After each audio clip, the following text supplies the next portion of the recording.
जय माता रानी की, जय जोता वाली की, जय नैना देवी की।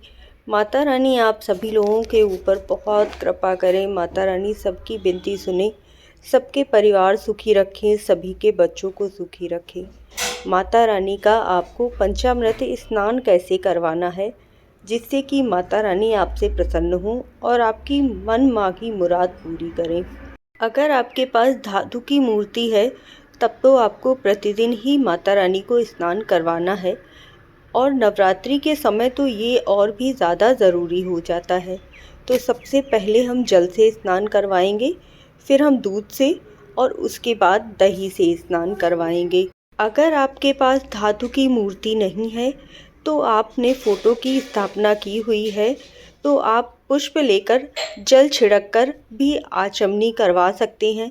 पैरों में जल छिड़किए, फिर उसके बाद ऊपर फ़ोटो पर जल छिड़किए और फिर हाथों में जल लेकर स्वयं आचमनी लीजिए। इसके बाद अब हम माता रानी को शहद से स्नान करवाएंगे।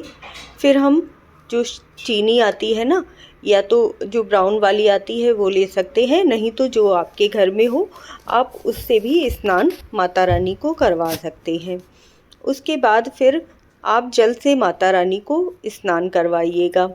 अगर आप माता रानी का 9 दिन तक व्रत नहीं कर पा रहे हैं या फिर अखंड ज्योति 9 दिन तक नहीं जला पा रहे हैं, घर में व्यस्तता है या आप ऑफिस जाते हैं, किसी भी कारणवश अगर आप घर में पूरा दिन नहीं रुक पा रहे हैं तो आपको इस तरह से पूजा अर्चना करके भी पूरा फल प्राप्त होता है।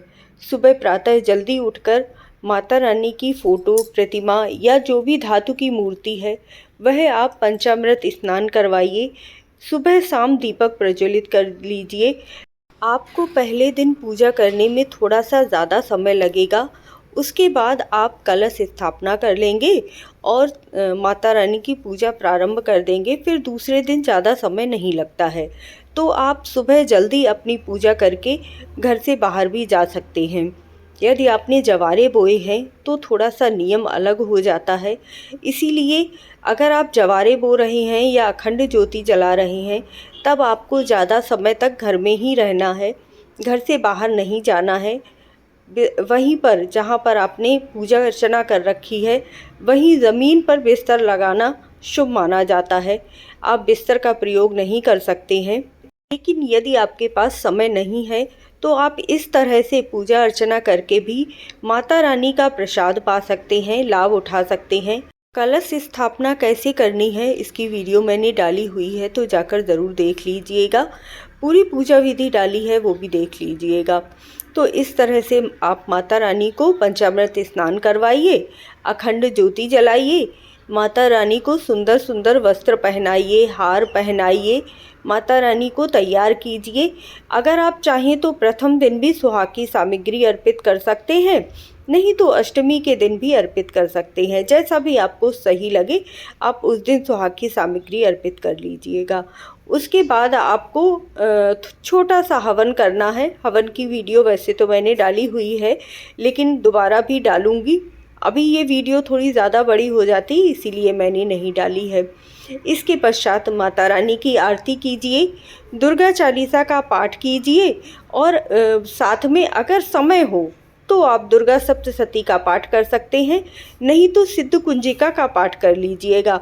बहुत थोड़ा सा समय लगता है और आराम से सिद्ध कुंजिका का पाठ करके भी माता रानी के नामों का जाप करके 32 नाम है माता रानी के जो दुर्गा सप्तशती के पाठ में दिए गए हैं, तो आप उनका पाठ करके भी अपना पाठ पूर्ण कर सकते हैं। के बाद दिन के अनुसार आप माता रानी को भोग अर्पित कीजिए और माता रानी की आरती कीजिए। बहुत ही कम समय में माता रानी की अग्यारी किस प्रकार लगाई जाती है इसकी मैं वीडियो डिटेल में डाल दूंगी। पहले भी डाली हुई है पिछले साल की, तो आप वो भी जाकर देख सकते हैं।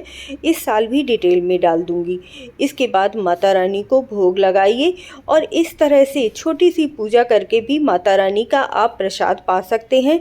यदि आप 9 दिन व्रत नहीं रह रहे हैं तब भी आपको यह कार्य नवरात्रि के दिन तक प्रतिदिन करना चाहिए।